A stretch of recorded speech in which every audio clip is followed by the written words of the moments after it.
Hey everybody, let's see, it is April 25th, it is 2:25. I just wanted to keep video logs going for whatever reason. Today I was supposed to go back to work after my 2-week vacation in Portland, and they had filled my position today, so after a long, expensive 2-week vacation, I have no source of income other than my disability, which is enough to cover my mortgage. And it just kind of got me to thinking, well, first off, let me say, whether it's initial shock or anything, don't really take this as a bad thing. Everything in life is temporary, even your current living situation, whether it be good or bad. But I don't know, for some weird reason deep down inside, maybe it's me just trying to keep high spirits, but I feel like this is a good thing. For a while now, I've always wanted to change my direction in life, and that's also why I've started doing video logs and posting, trying to post things like this. I've always wanted to get into the YouTube world, even before YouTube you could make money on YouTube. But just a little bit about me. I don't think I've ever talked about it very much. Born and raised in Portland, Oregon. When I was 18, in about 2005, the Portland market was just shitty, and it was hard to find a job, especially without a degree. Anything that was at least willing to cover your bills. And so I was homeless downtown Portland for about a month, living in my truck. I got a little bit of hard love from my parents. I have no, I have no remorse towards them. They did give me kind of the kick I needed. Kicked me out of the house. If I wasn't going to pay rent, then I wasn't going to just leech off them. And I think that was a very healthy experience for me. Anyways, I'm going to try and nutshell this, or else I'm going to run out of time talking to you about this. But after I was homeless, and I decided, fuck, I don't want to do this. I mean, this is not the way to live. I need to do something about this. I need to change myself. So I ended up joining the military for various reasons. One, I didn't have an income. Two, regardless of political position, I didn't feel that it was that was part of my agenda, because that was during the Bush administration, and I didn't really believe in the war that we were going to. But I do believe that everybody has a duty to serve your country in one way or one form at some time, whether it be just for 3 years, or you retire out of the military at 20 years or 40 years, whatever you decide to do. It really gives you an inside perspective of how the government works and how all that, and it gives you so many perspectives. It gave me definitely a life-changing experience, for the bad and for the good. I ETS'd, or for people that don't know, I got out of the military August 30th, 2010. I joined February 14th, 2007. So February 14th is not Valentine's Day for me. It was the first day I went to basic. But anyways, I got out. I had just come back from deployment. I had spent my entire 2009 in Mosul, Iraq. Anybody that pays attention to the news, that's a hot spot, especially now. I'll tangent about that later, maybe in another video. But I lost a couple brothers out there. I had horrible chain of command. I was stressed out the entire time, and as I've talked to my VA therapists, I usually have nightmares when I sleep. But when I'm really stressed out, I have good dreams. And my entire 2009, I had the most amazing, beautiful dreams in my life, I've ever had. So moving on, I got out, got on unemployment in Oregon. at that time, medical was legal. I spent 18 months on unemployment without an intention to do anything with my life because I was suffering severe depression, which I later found out was PTSD, because some people don't know there's two types of PTSD that at least I'm aware of, or reactions to PTSD, I should say, that I'm aware of. And one of them is you hear a loud noise and you dive for cover, your heart rate goes up, that kind of stuff. I have a mild version of that. Funny story is I had a roommate at one time try and scare me, and I almost blacked out and I started running towards him. I don't know what my intention was, but yeah, I definitely had a fight response to that than a flight response. But the other type of PTSD is the one that's very sneaky, and it's really hard to diagnose, at least self-diagnose and go for help for it, because you end up with depression and you end up sleeping I was sleeping anywhere from 16 to 18 hours a day. I had no reason to wake up. I had no reason to participate in the waking world. Sleep was the only thing I cared about. I'd wake up. As I tell people, I'd wake up by the bong and I'd fall asleep by the bong. And I just had no direction, and I was self-medicating, and I was trying to figure out the next step in life after, being in a situation that really had just taken its mental toll on me. Coming back to Oregon in 2010, it had definitely changed from 2007 considerably. And I just didn't feel like I really belonged there. Everything was a struggle. I had received several traffic tickets that I could not pay, ending in a suspension in my license. I ended up eventually getting 3 or 4 suspended. I don't think it was 3 or 4, but a couple tickets suspended while driving, because Portland's so massive. It's really hard to take the mass transportation without taking an extra hour and a half out of your day. But I eventually had to do that. Just life wasn't great. Things weren't in my favor. I had to find another out, another direction to go. My buddy Uriah, we served together. He was obviously the guy that you've seen in a couple of videos. And he said, hey man, come out to Missouri. Cost of living's cheap. I can get you a job for $14 an hour, which was a couple more dollars than I was making. You can rent a house for anywhere from $400 to $600 a month. It's not half bad, for something that in Portland was anywhere from $800 to $1,500 a month back in 2013-14. It's obviously gone up considerably since then. Come on out, we'll get you straightened out. So I had been in a situation where I got fucked by a buddy. I was growing a bunch of weed in Washington. We were going to try and start really making this a full-time deal. I was living out there in a little truck bed camper. They had a little outbuilding out in the country away from everything. I had no transportation, no nothing. They would come out once a week to get me food and necessities. It was so cold the little shitter had froze, so I was using outside facilities, which wasn't bad. And that's where I got my minimalist living, kind of a taste for that. And I really liked that idea that I had nothing attached and nothing to worry about, and it was just me, myself, and I did a lot of reflection. But unfortunately, due to personality issues, that did not work out for me.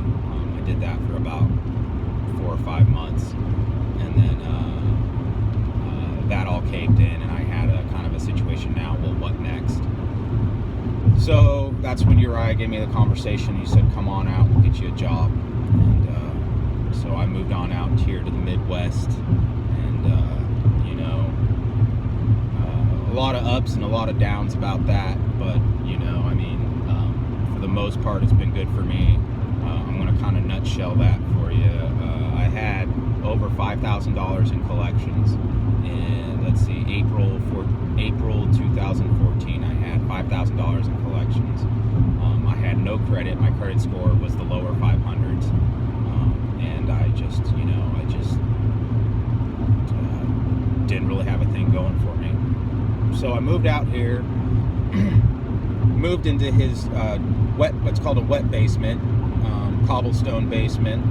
There was a mattress down there, and I slept with the spiders and the crickets and everything like that until I could get enough money to afford my own place. And that took all of 2 or 3 months. He wasn't charging me anything because that's what Army brothers do. They help each other out like that. And I ended up finding my own place. It wasn't the greatest, but it was definitely a foothold to get me going. And then a couple months later, I got into a relationship through somebody else that we had served with, and she had 2 kids, and we had a prior relationship in the service, and I kind of just said, what, fuck it, let's make this work. We know each other. I have no problem with your kids. Well, I didn't really know them, but I had no problem that she had kids. I broke my number 1 rule: single guys. I know it's hard to find women without kids, but you got to understand there's a different dynamic to that. So we were living together for about 9 months, and we definitely were like fire and water at times. Well, we were both fire and fire, I should say. And so it got to a point where I was, working 12 hours at the plant, making more money than I knew what to do with. She decided she wanted to be a stay-at-home mom and be with her kids because she had missed out on a lot of their experiences when they were younger, deploying. So that definitely took a mental toll, and it had a guilt trip on her. And I'm not naming any names because it ended up that she was sleeping with the neighbor while I was doing this for her. That's kind of a long story how I figured that out. Essentially kicked her out that day. Well, I didn't really kick her out. She said she was going to go move in with him. And so that ended all feeling towards her. I think the biggest blow in that relationship was the kids, because I had put her son in jiu-jitsu and I had put her daughter in dance. And for a while there, she was working second shift, so I was Mr. Mom, making sure they were brushing their teeth at night, making dinner, getting them to their classes. They had classes anywhere from 3 to 4 days a week, totally like, yeah, let's do this, and I totally forgot about myself, and it was awesome because I didn't have to worry about myself. All I had to worry about was those kids. And I think, and that's where I see grass is greener on both sides of the fence. Whether you want kids or you don't have kids, and you're on the other side looking in, there's so many advantages and disadvantages, and let me kind of get to that. So it was great having kids because that was the only thing I focused on, was them and their growth and their development into being productive members of society. And it was really great. It was really rewarding. It was so rewarding. And like, I only got a little taste of it. I'm not trying to speak out for people that have raised their kids from day one, or anything like that, or even stepmoms or stepdads that have invested years of time into their stepkids. But it was really rewarding. It really was. They were 6 and 8, so moving forward, after she had moved out and took the kids, I had obviously suffered a lot of depression because I went from not having time to do anything for myself to all this money and time for myself. And it was mind-blowing. And it really put it in perspective of being I've always heard, oh, you're a single man, you have all this time and money, and I was just like, whatever. And So went from another phase of, oh, I'm gonna get a camper and I'm gonna travel the country and not have any attachments to anything, and I decided to buy a house. I had paid off all my debt at that time. I hadn't had any credit yet because I had no credit. It's not that I had bad credit. I had no credit at that time because I didn't have a credit card. I didn't have any loans. I didn't have anything. I didn't believe in debt. And in order to get debt, you have to be in debt. So, I got a credit card, $1,000 only. I bought stuff with it. My daily expenses, cigarettes, electric bill, that kind of stuff, phone bill, and paid it off every month. I never went over on my credit card more than I could pay off in a month. And man, that just made my credit scores hike and soar. So anybody out there that, if you need help with credit, I'll definitely be able, if you want, I'll make a video about that, because that was definitely an eye-opening experience, and I did months and months of research on how to do that. Don't ever pay anybody to repair your credit. If you really feel like you don't have the time to do it, then, I would suggest maybe paying someone to do it, but you don't need to pay anybody to get your credit score back up. Going back to my story, I got, a high 600 score. I started looking into my VA loan, which was nice, and that's kind of where I had an advantage over just everybody else. And no closing cost, or excuse me, you pay no down payment. They cover your down payment. The catch is, if you sell your house in 5 years, you have to pay all that back. But that's fine. Oh, there goes my phone. Well, here, I'll hold it. That's not good. But I'm pulling into my buddy's house, so let me finish up my story here. So 2016, I had bought my first house. I had, got myself situated,